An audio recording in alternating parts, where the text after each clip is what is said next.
नमस्कार. 8:30च्या बातमीपत्रात मी आशुतोष सावे आपलं स्वागत करतो. सुरुवातीला एक नजर ठळक बातम्यांवर. भाजपा मध्यावधी निवडणुकीसाठी सज्ज. मध्यावधी निवडणुका झाल्या तरी भाजपा सत्तेवर येणार, मुख्यमंत्री देवेंद्र फडणवीस यांनी व्यक्त केला विश्वास. पेट्रोल डिझेलचे दर रोज बदलण्याच्या निर्णयाविरोधात पुकारलेला प्रस्तावित बंद पेट्रोलियम डीलर्स असोसिएशननं घेतला मागे. 5,000 कोटी रुपयांहून अधिक थकबाकी असलेल्या 12 कर्जबुडव्यांची नावं लवकरच जाहीर करणार, वित्त विभागाची घोषणा.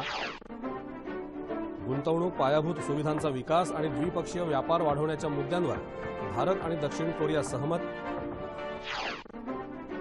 राष्ट्रपतीपदाच्या निवडणुकीसाठी भाजपाची त्रिसदस्यीय समिती उद्या सोनिया गांधींशी चर्चा करणार, बसपा आणि राष्ट्रवादीशी काल केली चर्चा. आणि आयसीसी चॅम्पियन्स करंडक क्रिकेट स्पर्धेच्या दुसऱ्या उपांत्य लढतीत आज भारताची बांगलादेश विरुद्ध लढत. इंग्लंडला नमवून पाकिस्तान अंतिम फेरीत दाखल. आता पाहूया सविस्तर वृत्त. राज्यात मध्यावधी निवडणुकांसाठी भाजपा सज्ज आहे आणि मध्यावधी निवडणुका झाल्या तर पुन्हा आपणच सरकार स्थापन करू, असा विश्वास मुख्यमंत्री देवेंद्र फडणवीस यांनी व्यक्त केला आहे. अलीकडेच झालेल्या शेतकरी आंदोलनाच्या वेळी काही पक्षांकडून मध्यावधी निवडणुकांची शक्यता वर्तवली जात होती. या पार्श्वभूमीवर मुख्यमंत्र्यांनी या पक्षांना उत्तर दिलं आहे. काही लोक सरकार पाडण्याचे, पाठिंबा मागे घेण्याचे इशारे देत आहेत. जर कुणाला आमच्यावर मध्यावधी निवडणुका लादायच्या असतील तर आम्ही त्यासाठी सज्ज आहोत, अशी घोषणा त्यांनी केली. राज्यात भाजपाला जे यश मिळालं आहे ते यापूर्वी कोणत्याही पक्षाला मिळालं नव्हतं. काँग्रेस, राष्ट्रवादी काँग्रेसलाही त्यांच्या भरभराटीच्या काळात ते शक्य झालं नव्हतं, असं त्यांनी सांगितलं. सरकारवर जनतेचा विश्वास असल्याचं यातून स्पष्ट होतं, असं मुख्यमंत्री म्हणाले. दरम्यान स्थानिक स्वराज्य संस्थांच्या निवडणुकांसाठी व्होटर व्हेरिफायबल पेपर ऑडिट टेलच्या व्हीव्हीपॅट म्हणजे खात्रीदर्शक मतदान पावती यंत्र खरेदीसाठी आवश्यक असलेला निधी राज्य निवडणूक आयोगाला प्राधान्यानं उपलब्ध करून दिला जाईल, असं मुख्यमंत्र्यांनी सांगितलं. राज्यातल्या सर्व कृषी विद्यापीठांनी आधुनिक तंत्रज्ञानाचा उपयोग करत कृषी संशोधनावर भर द्यावा, अशा सूचना वित्तमंत्री सुधीर मुनगंटीवार यांनी दिल्या आहेत. कृषी विद्यापीठांतर्गत कृषी महाविद्यालय आणि कृषी तंत्रविद्यालयांच्या बळकटीकरणासंबंधी मुनगंटीवार यांच्या अध्यक्षतेखाली काल मुंबईत सह्याद्री अतिथीगृहात बैठक झाली. त्यावेळी ते बोलत होते. राज्यातल्या सर्व कृषी विद्यापीठांनी गेल्या 10 वर्षात केलेल्या संशोधनाची माहिती उपलब्ध करून द्यावी, असं ते म्हणाले. राज्यातल्या 4ही कृषी विद्यापीठांच्या बळकटीकरणाचा प्रस्ताव एकत्र तयार करून कृषी सचिवांनी त्या कामाचं मूल्यांकन करावं. 2 आर्थिक वर्षांमध्ये त्यासाठी आवश्यक निधी उपलब्ध केला जाईल, असंही मुनगंटीवार यांनी सांगितलं. शेतकऱ्यांचं उत्पन्न दुप्पट करण्यासाठी किफायतशीर आणि अत्याधुनिक तंत्रज्ञानाची शेती करावी, असंही त्यांनी सांगितलं. यावेळी राज्यातल्या 4ही कृषी विद्यापीठांचे प्रतिनिधी उपस्थित होते. पेट्रोल आणि डिझेलचे दर रोज बदलण्याच्या सरकारच्या निर्णयाविरोधात पुकारलेला प्रस्तावित बंद पेट्रोलियम डीलर्स असोसिएशननं मागे घेतला आहे. पेट्रोलियम मंत्री धर्मेंद्र प्रधान यांच्यासोबत झालेल्या चर्चेत मध्यरात्रीऐवजी रोज सकाळी 6 वाजता दर बदल निश्चित करण्याचं मान्य झाल्यानंतर संप मागे घेण्याचा निर्णय घेण्यात आला. पेट्रोल डिझेलचे दर उद्यापासून दर मध्यरात्री बदलण्याचा निर्णय सरकारनं घेतला होता. मात्र पुरेशा पायाभूत सुविधांअभावी रोज मध्यरात्री दर निश्चित करणं कठीण असल्याचं सांगत पेट्रोलियम असोसिएशननं या निर्णयाला विरोध दर्शवत संपावर जाण्याचा इशारा दिला होता. देशातल्या विविध बँकांमध्ये 5,000 कोटी रुपयांहून अधिक रकमेचं कर्ज थकवणाऱ्या खातेदारांची नावं लवकरच जाहीर केली जातील, अशी घोषणा केंद्रीय वित्तमंत्र्यांनी केली आहे. थकीत कर्जाच्या समस्येवर तोडगा काढण्यासाठी भारतीय रिझर्व्ह बँकेनं पावलं उचलली आहेत. त्यासाठी मोठ्या प्रमाणावर कर्ज थकवणाऱ्या खातेदारांवर बँकेनं लक्ष केंद्रित केलं आहे. अशा 12 खातेदारांवर दिवाळखोरी कायद्याअंतर्गत कारवाई करण्याचे संकेत रिझर्व्ह बँकेनं दिले होते. या पार्श्वभूमीवर वित्त मंत्रालयाचे मुख्य आर्थिक सल्लागार संजीव सन्याल यांनी या खातेदारांची नावं जाहीर करणार असल्याचं सांगितलं आहे. भारत आणि दक्षिण कोरियानं गुंतवणूक, पायाभूत सुविधांचा विकास आणि द्विपक्षीय व्यापार वाढवण्याबाबत सहमती व्यक्त केली आहे. केंद्रीय वित्तमंत्री अरुण जेटली सध्या दक्षिण कोरियाच्या 4 दिवसांच्या दौऱ्यावर असून त्यांनी काल सेऊल इथं दक्षिण कोरियाचे नवे उपपंतप्रधान आणि वित्तमंत्री किम डॉंग यून यांची भेट घेतली. 5व्या भारत कोरिया आर्थिक परिसंवादात ते यून यांच्यासोबत सहभागी झाले. दक्षिण कोरियासोबत विशेष संरक्षण सहकार्य विषयक भागीदारी करण्यासाठी भारत वचनबद्ध असल्याचं जेटली यांनी यावेळी सांगितलं. या बैठकीत दोन्ही देशांच्या मंत्र्यांनी आंतरराष्ट्रीय आर्थिक स्थिती आणि भारत कोरिया द्विपक्षीय आर्थिक संबंधांचा आढावा घेतला. भारतात अधिकाधिक गुंतवणूक करण्याचं आवाहन जेटली यांनी दक्षिण कोरियातल्या उद्योजकांना केलं. आधारच्या मदतीनं लाभाचं थेट हस्तांतरण, भीम ॲपद्वारे ई पेमेंट, राष्ट्रीय डिजिटल साक्षरता मोहीम, राष्ट्रीय ई गव्हर्नन्स, ई मंडई यासारख्या सुविधा भारतात मोठ्या प्रमाणावर उपलब्ध करून देण्यात आल्या आहेत. त्यामुळे भारतात डिजिटल क्षेत्रात झालेला बदल जाणून घेण्याची उत्सुकता अनेक देशांना आहे, असं प्रतिपादन या खात्याचे मंत्री मनोज सिन्हा यांनी इन्फॉर्मेशन सोसायटीच्या जागतिक शिखर परिषदेत जिन्ह्वा इथं बोलताना केलं. पंतप्रधान नरेंद्र मोदी यांच्या नेतृत्वाखाली देशाच्या विकासाला सुनिश्चित दिशा मिळाली आहे, असंही सिन्हा यांनी यावेळी सांगितलं. सबका साथ सबका विकास यासाठी दूरसंचार आणि माहिती तंत्रज्ञान विभाग महत्त्वपूर्ण भूमिका बजावत आहे, असंही ते म्हणाले. जिनिव्हामध्ये 12 ते 16 जून दरम्यान या जागतिक परिषदेचं आयोजन करण्यात आलं आहे. दूरसंचार विभागाचा स्वतंत्र कार्यभार असलेले राज्यमंत्री मनोज सिन्हा यांच्या नेतृत्वाखाली भारताचं शिष्टमंडळ या परिषदेला उपस्थित राहिलं आहे.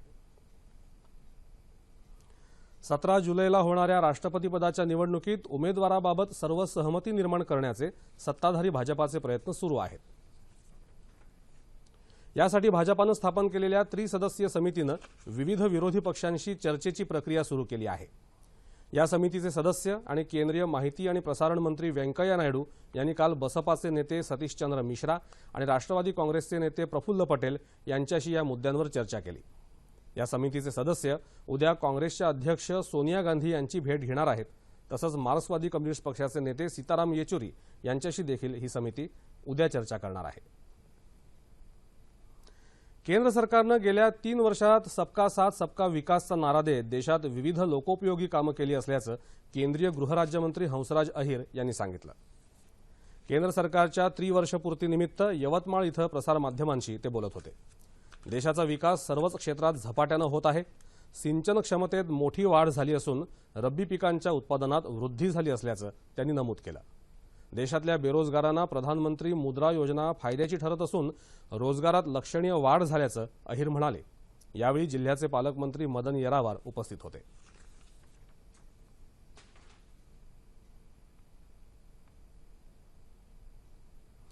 अकोला जिल्ह्यात अपेक्षित पाऊस पडत असल्यामुळे शेतकऱ्यांनी बियाणं खरेदीला सुरुवात केली आहे. आतापर्यंत 11 ते 22% बियाणं खरेदी झाल्याची माहिती कृषी उपसंचालक कुर्बान तडवी यांनी दिली. गेल्या वर्षी सोयाबीन आणि तुरीला योग्य भाव न मिळाल्यानं शेतकरी कापसाचं बियाणं यंदा अधिक खरेदी करत असल्याचं चित्र आहे. शेतकऱ्यांनी बियाणं खरेदी करताना काळजी घ्यावी, तसंच दुकानदाराकडून पक्की पावती घ्यावी. पेरणी झाल्यावर पावती, बियाण्यांची थैली आणि त्यात मुठभर बियाणं सांभाळून ठेवावं, असं आवाहन तडवी यांनी केलं आहे.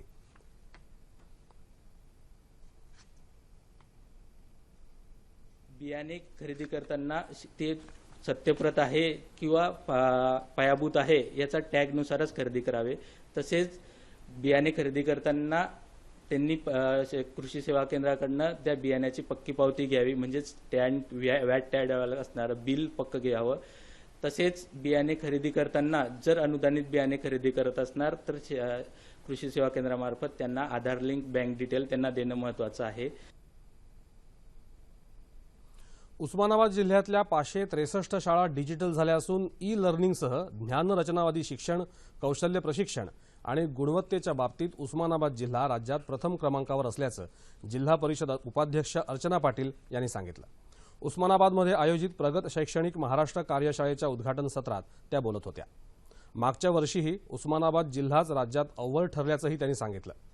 यावर्षी जिल्ह्यातल्या शाळांमध्ये मोबाईल वाचनालय, वृक्ष लागवड, स्वच्छतागृहांचा वापर आदी उपक्रमांच्या अंमलबजावणीत विद्यार्थ्यांचा सहभाग घेतला जाणार आहे, असंही त्या म्हणाल्या. जिल्हा परिषद शिक्षण विभागाच्या संकेतस्थळाचं उद्घाटनही यावेळी करण्यात आलं.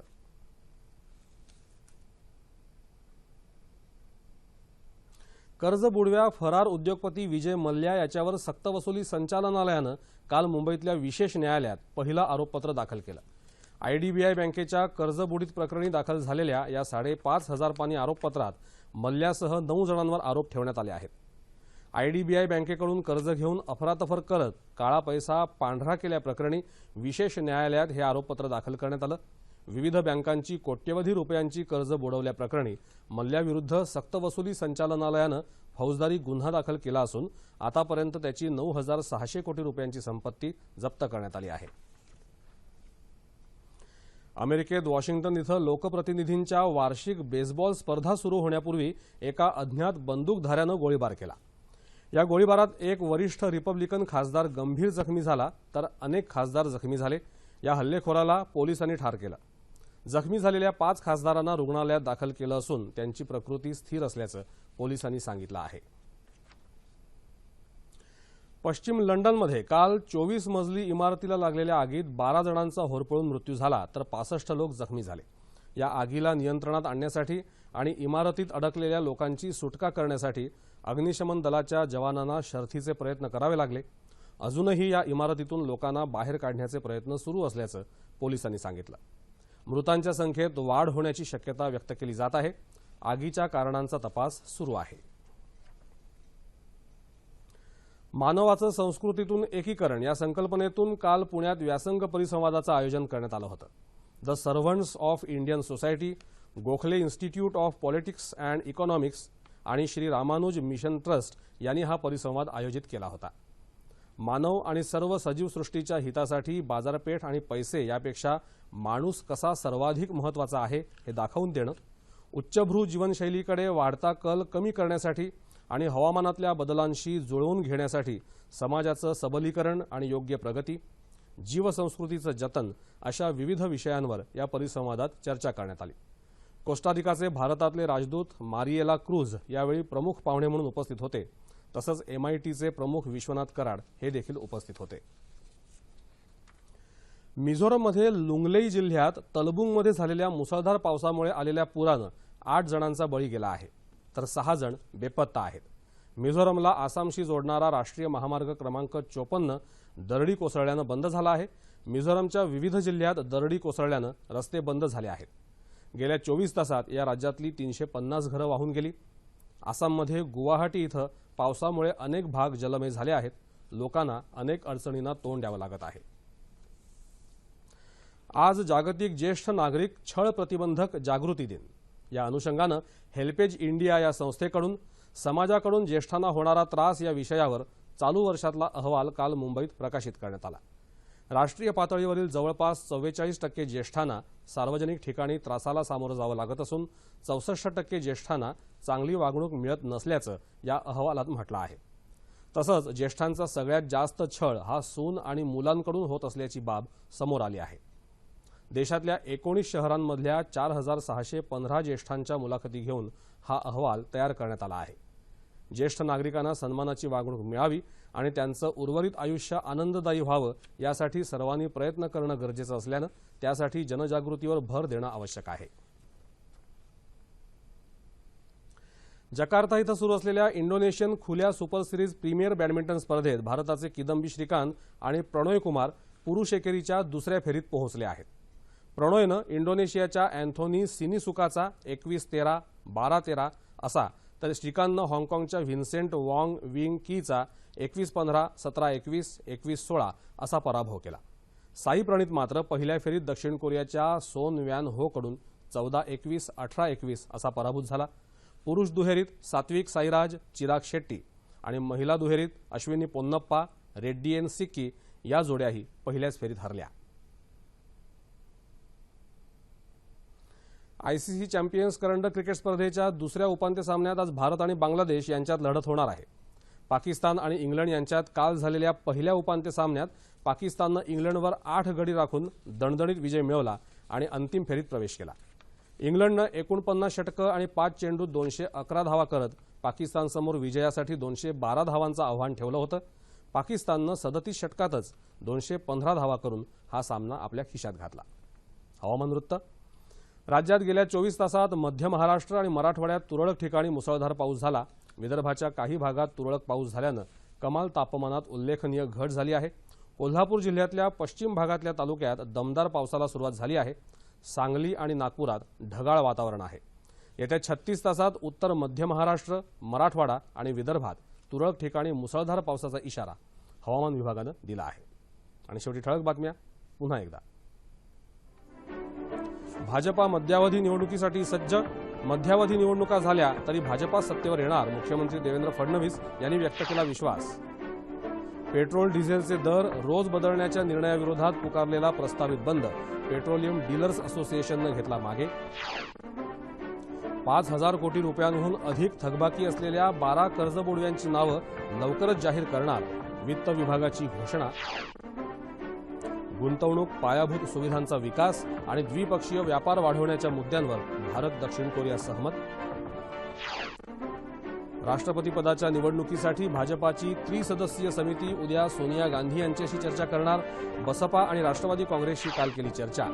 आणि आयसीसी चॅम्पियन्स करंडक क्रिकेट स्पर्धेच्या दुसऱ्या उपांत्य लढतीत आज भारताची बांगलादेश विरुद्ध लढत. इंग्लंडला नमवून पाकिस्तान अंतिम फेरीत दाखल.